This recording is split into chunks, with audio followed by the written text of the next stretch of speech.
తెలుగు కథాభిలాషులకు స్వాగతం. ఇప్పుడు మీరు వినబోయే కథ పేరు గ్రహణం విడిచింది. ఈ కథను రచించిన వారు శ్రీమతి పొన్నపల్లి రమాశ్రీదేవి. మరి కథలోకి వెడదామా? అది రాత్రి సమయం. రోడ్లన్నీ నిర్మానుష్యంగా ఉన్నాయి. అందరి ఇళ్లలోని వారంతా నిద్రావస్థలో ఉండటంతో ఆ కాలనీలో అంతా నిశ్శబ్దం తాండవిస్తోంది. గడియారం టంగు టంగుమని 12 గంటలు కొట్టడంతో ఆ శబ్దానికి దీర్ఘంగా నవలలో లీనమైన పావని ఉలిక్కిపడి ఒకసారి సమయం చూసి నిట్టూర్చింది. ఛ, ఈయన ఇంకా రాలేదు. ఎప్పుడూ సాయంత్రం 6 గంటలకల్లా ఇంట్లో ఉండేవారు. ఈ మధ్య ఈయన వచ్చేసరికి రోజు రాత్రి ఇదే సమయం అవుతోంది అని మనసులో అనుకుంటూ తిరిగి పుస్తకంలోకి తలదూర్చింది. ఏమే పావని, వీడు ఇంకా రాలేదు? మధ్యగదిలోంచి మత్తుగా వినిపించింది నిద్రావస్థలో ఉన్న భారతమ్మగారి గొంతు. రాలేదత్తయ్య, పావని జవాబు చెప్పింది. అదేమిటే, రోజూ ఇంతేనా? ఈరోజేనా? ఆమె మంచం దిగి పావని ఉన్న గదిలోకి వచ్చింది. ఆహా, రోజూ ఇంతే. అత్తగారు రావటంతో నవల పక్కన పెట్టింది పావని. అదేమిటే, మరీ ఇంత ఆలస్యమా? నువ్వైనా చెప్పక్కర్లేదు?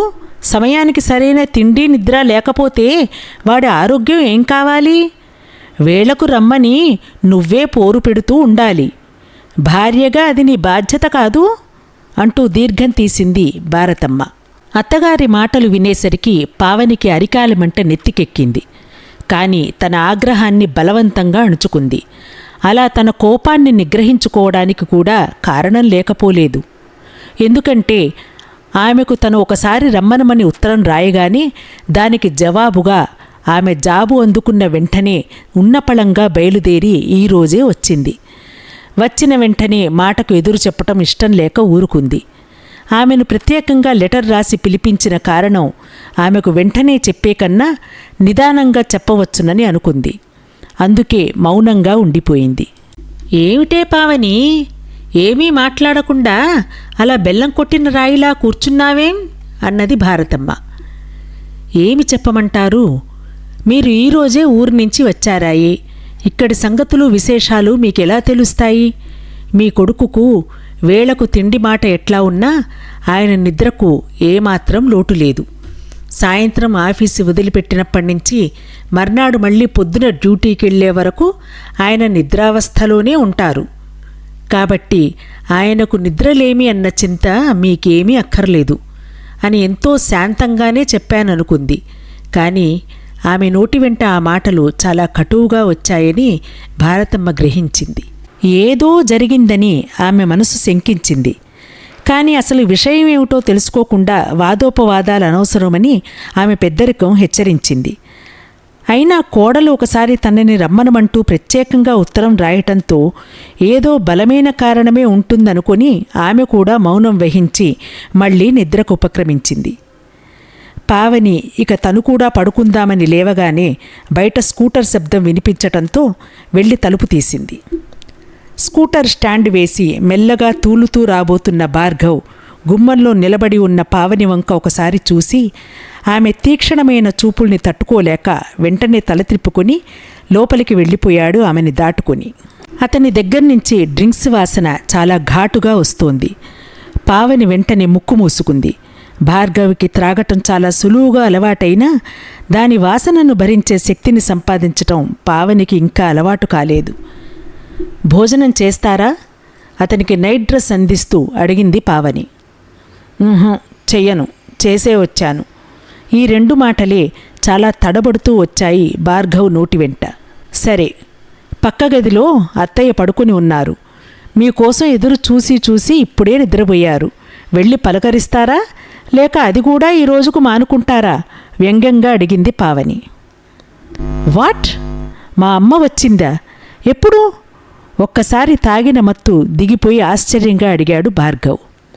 సాయంత్రం అంటూ అక్కడి నుంచి వెళ్ళిపోతున్న పావనిని చప్పున చేయి పట్టుకొని లాగి, మా అమ్మ వచ్చిన వెంటనే నాకు ఫోన్ చేయలేదేం అంటూ గాబరాగా అడిగాడు భార్గవ్.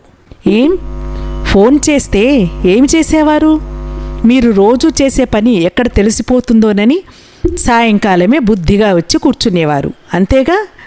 అయినా రేపటి నుండి ఆవిడ వెళ్లే వరకు ఎలానూ పెందలాడే వస్తారు కదా. అందుకని ఈ వేళన్నా మీ విశ్వరూపం ఆమెకి తెలియాలని కావాలనే మీకు ఆవిడ రాకని తెలియజేయలేదు. అర్థమైందా? పావని, ప్లీజ్ నన్ను విసిగించకు అంటున్న అతని మాటలు వినకుండా చెయ్యి వదిలించుకొని వెళ్ళిపోయింది పావని. చిచ్చి, ఈడియట్. ఇప్పుడెలా? ఫ్రెండ్స్ బలవంతం వలన రోజు కన్నా ఈవేళ కాస్త ఓవర్గా డ్రింక్ చేశాను. ఇప్పుడు తడబడుతున్న మాటలతో అమ్మని పలకరిస్తే ఆమెకు అనుమానం వచ్చిందంటే ఏమిట్రా నీ వాలకం అని నిలేసి అడుగుతుంది. మై గాడ్, ఇప్పుడు మాట్లాడకుండా ఉండటమే మంచిది అనుకుని వెంటనే తన గదిలోకి వెళ్ళిపోయాడు భార్గవ్. అతని ఆందోళనని ఓరకంట గమనించిన పావని చిన్నగా నవ్వుకుంది. కేవలం ఇందుకే తల్లి అంటే అతనుకున్న ఆ గౌరవాన్ని భయాన్ని ఆసరాగా తీసుకుని ప్రత్యేకంగా ఆమెను రప్పించింది భార్గవ్కి తెలియకుండా. పావని కూడా తన బెడ్రూంలోకి వెళ్ళి పిల్లల పక్కన చోటు చేసుకుని నడుం వాల్చిందన్నమాటే గాని ఆలోచనలతో ఆమె బుర్ర వేడెక్కిపోవటంతో నిద్రాదేవి ఆమెను ఏమాత్రం కరుణించలేదు. ఇప్పటికి 10 ఏళ్ల నుంచి తన కాపురంలో ఏ ఒడిదుడుకులు లేవు. ముద్దులు మూటగట్టే 2 పిల్లలు. ఈ 10 ఏళ్లలో భార్గవ్ తనని పరుషంగా ఒక్క మాటైనా అని ఎరగడు. పిల్లల అల్లరి భరించలేక తనే విసుక్కుని ఒక దెబ్బ వేయబోతే భార్గవ్ అడ్డుపడి ఎంతో ఓపికగా సున్నితంగా నచ్చచెప్పి వాళ్ళని ముద్దు చేస్తుంటే అసలు ఈయనకు కోపం అనే పదం ఉందని తెలుసా అనే అనుమానం వచ్చేది పావనికి. ఎప్పుడూ కళకళలాడుతూ నవ్వులతో పూలనావలా సాగిపోయే తన సంసారం ఇప్పుడు నవ్వుల పాలవ్వబోతోంది. ఈ పాడు తాగుడు అలవాటొకటి పీడలా దాపురించింది. అప్పటినుంచి భార్గవ్ ప్రవర్తనే మారిపోయింది. చాలా పొద్దుపోయి డ్రింక్స్ తీసుకుని ఇంటికి రావటం, పిల్లల్ని చూస్తే కసురుకోవటం, తనని అకారణంగా విసుక్కోవటం జరుగుతోంది. భార్గవ్ ఇంట్లో ఉన్నంతసేపు పిల్లలు బిక్కుబిక్కుమంటూ పావని కొంగు వదలకుండా భయంతో మెదలకుండా కూర్చుంటారు. కనీసం సిగరెట్ వాసనైనా పడని భార్గవికి ఇది స్వతహాగా పుట్టిన దుర్బుద్ధి మాత్రం కాదు. మొదటిసారి ఫ్రెండ్స్ బలవంతం వల్ల మొదలైంది. మరుసటి రోజు నుంచి ఒక సరదాగా మారింది. ఆ సరదాయే ఇప్పుడు అలవాటుగానూ మారింది. ఏమిటో ఈ మనుషులు!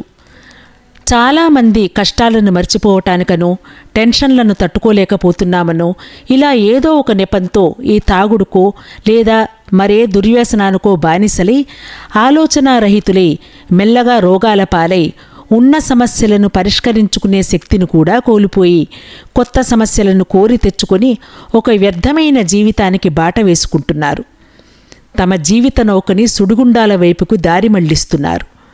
ఇటువంటి మనిషి ఇంటికి ఒక్కరున్నా చాలు, వారి వల్ల కుటుంబ సభ్యులు ఎంత బాధపడి అశాంతికి లోనవుతున్నారు అన్న సంగతి గ్రహించని అజ్ఞానులవుతున్నారు కదా. మరికొంతమందేమో ఒక అనిర్వచనమైన ఆనందం ఈ తాగుడు మైకంలో ఉంటుందని అనుకుంటారు. ఇంకొంతమంది డబ్బున్నవారు ఈ హ్యాబిట్ని ఒక హాబీగా, ఒక ప్రిస్టేజ్ సింబల్గా అనుకుంటారు. దీనివల్ల ఇది తమకే కాదు ఇంక ఎవ్వరికీ ఉపయోగపడదని, ఇలాంటి వ్యసనాలకు అలవాటైన కుసంస్కారులకు సంఘంలో విలువ ఉండదని తెలుసుకోలేరు. ఒక్క మాటలో చెప్పాలంటే తాగడానికి కారణాలు అనేకమైన ఫలితం మాత్రం అందరికీ ఒక్కటే: శరీరం శుష్కించి అనారోగ్య పాలు అవ్వటం, జీవితం యొక్క విలువ తెలుసుకోలేకపోవటం. ఇక మన కథానాయకుడి సంగతికొస్తే ఇప్పటికీ తల్లిదండ్రుల లాలనలో ఉండి ఏ బాధ్యత ఏ చింత లేని భార్గవ్ ఆ మత్తులో హాయిని అనుభవిస్తున్నాడే తప్ప ఈ అలవాటు వ్యసనంగా మారితే దాని పర్యవసానం ఏమిటో ఆలోచించే స్థితిలో లేడు. అసలు గత 15 రోజులలోనే భార్గవ్లో ఎంతో మార్పు కనిపిస్తుంది. ఆరోగ్యంగా మిసమిసలాడుతూ ఉండే అతని ముఖం వాడిపోయి ఉంది. ఎప్పుడూ చురుకుగా చిలిపిగా కవ్వించే ఆ కళ్ళు ఇప్పుడు ఎర్రగా కంది కాంతివిహీనంగా ఉన్నాయి. గ్రహణం పట్టిన చంద్రుడిలా ఉన్న అతనిని చూస్తే చాలా బాధగా ఉంది. వేళకు ఇంటికి వచ్చి భోజనం చేసి చాలా రోజులైంది. భవిష్యత్తు గూర్చి గాని అతని ఆరోగ్యం గురించి గాని ఆలోచన లేనివాడిలా ఉంది అతని ప్రవర్తన. దీనిని మొక్కలోనే తుంచివేయాలని ఎంతో నచ్చచెప్పింది. కానీ లాభం లేకపోయింది. పైగా 2 రోజుల క్రితం ఇంటికి కూడా బాటిల్స్ తెచ్చుకుని తాగటం చూసి తను చాలా గొడవ పడింది. పిల్లలు చూస్తే పాడైపోతారని, అతని ఆరోగ్యం చెడుతుందని దానిని మానివేయమని ఎంతో బ్రతిమిలాడింది, ఏడ్చింది. వీటన్నిటికీ కించిత్ కూడా చెల్లించలేదు భార్గవ్. పైగా దానికతడు చిద్విలాసంగా నవ్వుతూ, చూడు పావని, నువ్వెందుకింత బాధపడుతున్నావో నాకు అర్థం కావటం లేదు. ఈ రోజులలో ప్రతి వాళ్ళకి ఇది కామన్. అనవసరమైన నీతులతో నన్ను డిస్టర్బ్ చేయకు అని మైకంతో వాలిపోయాడు. ఇదిగో ఈ ప్రవాహానికి ఆనకట్ట వెయ్యాలని బ్రహ్మాస్త్రంగా అత్తగారిని వెంటనే ఉత్తరం రాసి రమ్మనమంది. అలా పిలిపించటానికి మరొక కారణం కూడా ఉందండోయ్. పెళ్ళి అయిన కొత్తలో తనకు తెలిసి తెలియని తనంలో తనకు భార్గవ్కు మధ్య వచ్చిన చిన్న కలహాన్ని పెద్ద పోరుగా భావించి పావని తన పుట్టింటి వారికి భార్గవ్ మీద చాడీలు చెప్పింది.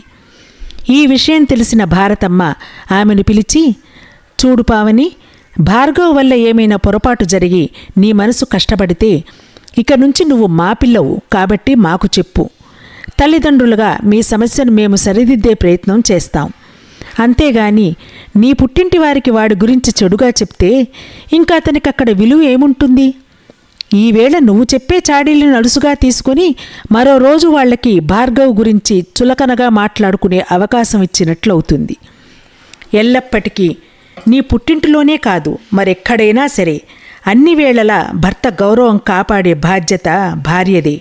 అదే నీకు కూడా గౌరవం, గుర్తుపెట్టుకో అంటూ కాస్త ఘాటుగానే మందలించింది. పావని అవమాన భారంతో ఏమీ అనలేక చాటుగా ఏడ్చింది. ఆనాడు అత్తగారన్న మాటలు పావని మనసులో నాటుకుపోయాయి. తల్లి చెప్పగానే వినడానికి భార్గవ్ ఇప్పుడేమీ పసిపాపాయి కాదు. ఇప్పుడు అతడు తప్పు చేస్తే మందలించవలసిన 2 పిల్లలకు కన్నతండ్రి స్థానంలో ఉన్నాడు. ఇప్పుడు కొడుకు చేసిన తప్పును ఏమాత్రం సరిదిద్దుతుందో, ఎలా నచ్చచెప్తుందో, ఈయనగారు ఏపాటి గౌరవంతో వింటారో చూద్దాం ఈవిడగారి ప్రతిభని అని ఆనాటి సంఘటనని గుర్తు చేస్తూ సవాలు చేసింది అవకాశం విడువని పావని మనసు. ఇలా ఆలోచిస్తున్న పావనికి ఆ రాత్రి నిద్ర కరువే అయింది. ఎవరు నిద్రపోయినా పోకపోయినా కాలం ఆగదు కదా. తన డ్యూటీ నిర్వర్తించే వేళయిందన్నట్లు తన వెలుగు కిరణాలతో చీకటిని తరుముకుంటూ లోకాల్ని మేల్కొల్పేటందుకు సూర్యభగవానుడు తూర్పు కొండల మీదుగా ఉదయిస్తూనే ఉన్నాడు. నిద్రలేమి వల్ల పావని కళ్ళు ఎర్రగా మంటలుగా ఉన్నాయి. అయినా తప్పదన్నట్లు బలవంతంగా లేచి బాత్రూంలోకి వెళ్ళి షవర్ తిప్పింది స్నానానికి. మరి ఇంటి ఇల్లాలిగా తన డ్యూటీ చెయ్యాలిగా. స్నానం చేసి తన గదిలోకి వచ్చిన పావని బాల్కనీలో అత్తగారు భార్గవ్ మాట్లాడుకుంటున్నట్లు గమనించి చాలా కాలం తర్వాత భార్గవ్ అంత త్వరగా లేచినందుకు కాస్త ఆశ్చర్యం అనిపించినా కానీ ప్రస్తుత సమయం అలాంటిది, ఏం చేస్తారు పాపం లేవక అని తనకు తానే సర్దుకొని వంటింట్లోకి వెళ్ళింది. అమ్మా, నువ్వు వస్తున్నట్టు జాబు రాస్తే నేను స్టేషన్కి వచ్చేవాడిని కదా, ఇంత లగేజీతో ఒక్కదానివే ఎలా వచ్చావమ్మా అని భార్గవ్ అడిగేసరికి వ్రాద్దామనే అనుకున్నాను, కానీ పావని ఉన్న పళంగా రమ్మనమని రాస్తే ఎందుకో అర్థం కాలేదు. పిల్లలు ఎలా ఉన్నారో ఏమిటో అన్న ఆదుర్దాతో వెంటనే బయలుదేరి వచ్చాను అంటూ చెప్పింది భారతమ్మ. అయితే నాన్నగారు కూడా రావాల్సింది, ఒక్కరు వంటకు ఇబ్బంది పడతారు కదా అన్నాడు. ఈ మధ్య అక్కడ దొంగల భయాలు ఎక్కువగా ఉన్నాయిరా, ఇళ్ళు తాళం పెట్టి ఎక్కడికి వెళ్ళేటట్టు లేదు. అందుకని పావని ఎందుకు రమ్మన్నదో ఏమో, నువ్వు వెళ్ళిరా అంటూ నన్ను బయలుదేరదీశారు మీ నాన్నగారు అంది. అది సరేగాని నువ్వేమిట్రా అలా అయిపోయావు? ముఖం పీక్కుపోయి ఆ కళ్ళ కింద నలుపులేమిటి? ఒంట్లో కులాసాగా లేదా అంటూ తల్లి అడిగేసరికి గతుక్కుమన్నాడు. అబ్బే అదేం లేదమ్మా, నాకేం, నేను బాగానే ఉన్నాను. ఆఫీస్లో ఈ మధ్య పని ఎక్కువగా ఉంటుంది, అందుకని ఏదో పొడిపొడిగా సమాధానం చెప్పి అక్కడి నుంచి లేచి వచ్చేశాడు భార్గవ్. పావని, నాకు తెలియకుండా అమ్మని పిలిపించటంలో ఏమిటి నీ ఉద్దేశం చెప్పు కోపంగా అడిగాడు. ఎందుకా, ఈ మధ్య మీరు చేపట్టిన ఘనకార్యం ఆవిడకి తెలిస్తే బావుంటుందని. చూడు పావని, అమ్మకు గనక ఈ విషయం చెప్పావో నేనేం చేస్తానో నాకే తెలియదు, జాగ్రత్త. మీరు నన్ను ఏమి చేసినా సరే కానీ ఈ దురలవాటును మాత్రం నేను సహించనగాక సహించను, అంతే. మరుక్షణం పావని చెంప చెళ్ళుమంది. అవతల గదిలో ఉన్న భారతమ్మకు కొడుకు కోడలి మాటలు ఎంత వద్దనుకున్నా వినిపించినాయి. వాళ్ళు ఏ విషయం గురించి ఘర్షణ పడుతున్నారో ఆమెకు అర్థమయ్యేలోపే పావని కళ్ళనీళ్లతో ఎర్రగా కమిలిన బుగ్గతో విసురుగా బయటికి వచ్చేసింది. చూశారా మీ కొడుకు వరస? నా కొడుకేమైనా తప్పు చేస్తే నాతో చెప్పు, నేను మందలిస్తాను అని ఆనాడు అన్నారు కదా. ఇప్పుడు వినండి చెప్తాను. గత 2-3 నెలల నుంచి ప్రతిరోజు తప్పతాగి ఎప్పుడో అర్ధరాత్రి కొంప చేరుతున్నారు. పెళ్ళాం పిల్లలు ఏమైపోతారో అన్న బాధ లేదు. ఎంత నచ్చ చెప్పినా వినని ఆయన తీరుకి నేను ఎంత కుమిలిపోతున్నానో ఆయనకక్కర్లేదు. తండ్రి తీయని పలుకే కరువైంది పిల్లలకు. ఇప్పుడు విషయం మీకు తెలిసిందిగా. ఏమాత్రం మందలిస్తారో మార్చుకుంటారో చూస్తాను మీ కుమారుణ్ణి. కాస్త ఉక్రోషంగా, కొంత వ్యంగ్యాపూరితంగా పావని గొంతు తారాస్థాయికి చేరుకోవటం భారతమ్మ సహించలేకపోయింది. పావని, ఏమిటి నీ ధోరణి? ఒక పెద్ద చిన్న తారతమ్యం, అత్తగారు భర్త అనే గౌరవం లేకుండా నీ ఇష్టం వచ్చినట్లుగా బిగ్గరగా అరుస్తున్నావు. అయినా భార్గవ్ నా దగ్గర ఉన్నంతకాలం బుద్ధిగానే ఉన్నాడు. విషయం తెలిసింది కాబట్టి నేను నిన్ను అడగవలసిన మాట చెప్పు. నీ దగ్గరికి వచ్చాకనే వాడి బుద్ధి ఎందుకిలా వక్రించింది? వాడు ఇలా తయారవ్వడానికి కారణం ఏమిటి? చాకచక్యంతో భర్తకి మంచిగా చెప్పి అదుపులో పెట్టుకోవటం భార్యగా నీ బాధ్యత కాదా అని తేల్చిపారేసింది భారతమ్మ. అంతే. ఆ మాటతో అగ్నిగోళంలా భగభగమండే పావని హృదయం ఒక్కసారి నిస్తేజంతో కూడి నిస్సహాయురాలైంది. ఆమెలో రగులుతున్న ఆవేశం, బాధ కళ్ళనీళ్ల రూపంలో ఉబికి వస్తున్నాయి. బావుందత్తయ్య, చాలా బావుంది. ఒక పెళ్ళైన ఆడపిల్ల తన కష్టాన్ని తల్లిదండ్రులకు చెప్పుకుంటే అల్లుడు చులకనైపోతాడు, అందుకనే చెప్పకూడదు అన్నారే ఆనాడు. ఇక నాకు తెలిసిన చాకచక్యం ఒక్కటే. నాకొచ్చిన కష్టాన్ని మీతో చెప్పుకోవటమే అనుకున్నాను. మీ నుంచి పరిష్కారం పొందవలసిన నేను ఆయన చేసిన తప్పుకు నేనే కారణమనే నింద పొందాను. మీ కొడుకును సపోర్టు చేస్తూ మీరిచ్చిన తీర్పుకి చాలా చాలా కృతజ్ఞతలు. కానీ అత్తయ్య, ఏ స్త్రీ అయినా తన భర్త గాని పిల్లలు కానీ తప్పుదారులన పడుతుంటే బాగుపరుచుకోవడానికి అనేక విధాలుగా ప్రయత్నిస్తుందే కానీ వారి పతనాన్ని మాత్రం సహించి ఊరుకోదు అంటూ ఏడుస్తూ వెళ్ళి తన బెడ్ పైన వాలిపోయింది. అక్కడంతా నిశ్శబ్దం. భార్గవ్ ఏమీ మాట్లాడకుండా అవమాన భారంతో బయటికి వెళ్ళిపోయాడు. పొద్దు ఎలా గడిచిందో. ఇంట్లో అంతా మౌనం, కానీ అందరి మనసుల్లో అలజడి. అత్తగారు వచ్చి మందలిస్తే ఆమె మాటన్నా విని ఈ అలవాటును భార్గవ్ మానివేస్తారన్న ఆశ పెట్టుకున్న పావనికి నిరాశ నిస్పృహలే ఎదురైనాయి. ఇంకేమిటి దారి? తను పిల్లల్ని తీసుకుని భార్గవ్కు దూరంగా వెళ్ళిపోతేనూ? ఏవో ఆలోచనలతో అలసిన పావనికి సన్నగా కునుకుబట్టింది. ఓ మధ్యరాత్రి వేళ మెళుకు వచ్చిన పావనికి అవతల గదిలోంచి అత్తగారి మాటలు వినిపించటంతో లేచి వచ్చి అప్రయత్నంగా గదివైపు అడుగులు వేసి మెల్లగా లోనికి తొంగి చూసింది. తల్లి ఎదురుగా భార్గవ్ తలదించుకొని కూర్చుని ఉన్నాడు. భార్గవ్, నువ్వెందుకిట్లా మారిపోయావో నాకు అర్థం కావటం లేదు. బంగారం లాంటి సంసారాన్ని చేజేతులా పాడు చేసుకోకురా. నిన్ను తిట్టి కొట్టి చెప్పడానికి నువ్విప్పుడు చిన్నపిల్లాడివి కావు. అట్లా అని మాటలతో మందలిద్దావన్నా మంచేదో చెడేదో తెలుసుకోలేని స్థితికి వెళ్ళిపోయావు. అయినా వ్యసనాలకి బానిసలైన వారు ఒకరు చెప్తే విని బాగుపడతారని నేను అనుకోను.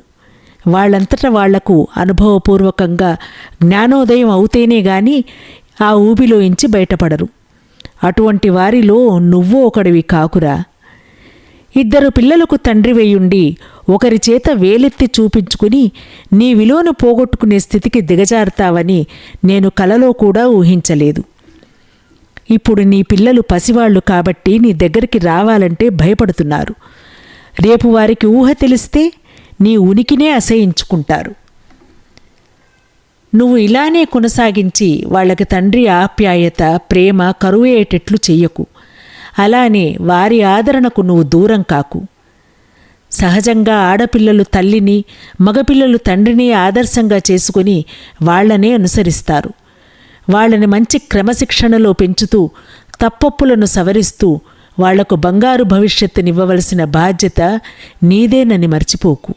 చక్కగా సంపాదిస్తూ మీకోసం పిల్లల కోసం ఏవైనా ఏర్పరచుకోవాలన్నో ఒక ఆశయం ఉండాల్సిన ఈ వయసులో తాగుడికి బానిసవై నీకు నువ్వు సృష్టించుకున్న ఈ అగాధంలో ఆనందం ఉందని భ్రమపడుతున్నావేమో.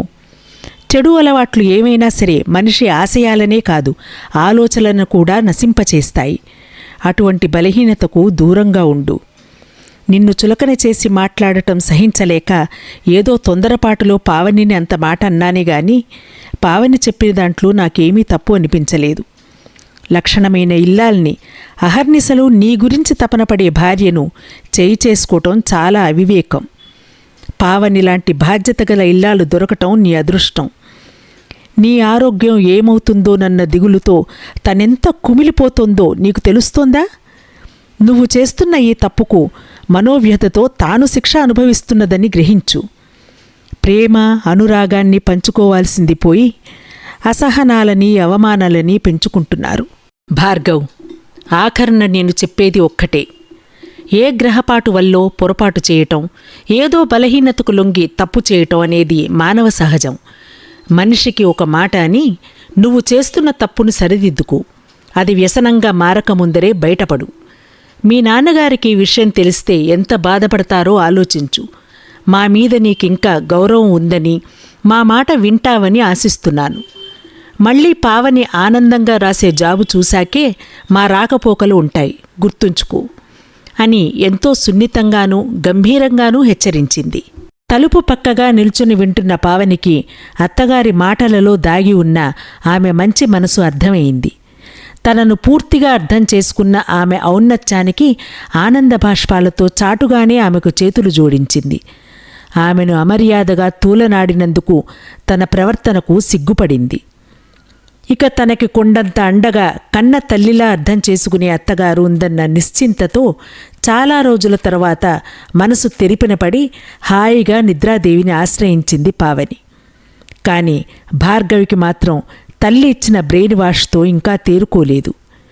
ఎక్కడో మనసు లోతుల్లో కూరుకుపోయిన అతని సంస్కారం అతని తప్పును తెలియచేస్తూ అతనిని ఆ రాత్రి నిద్రపోనివ్వలేదు.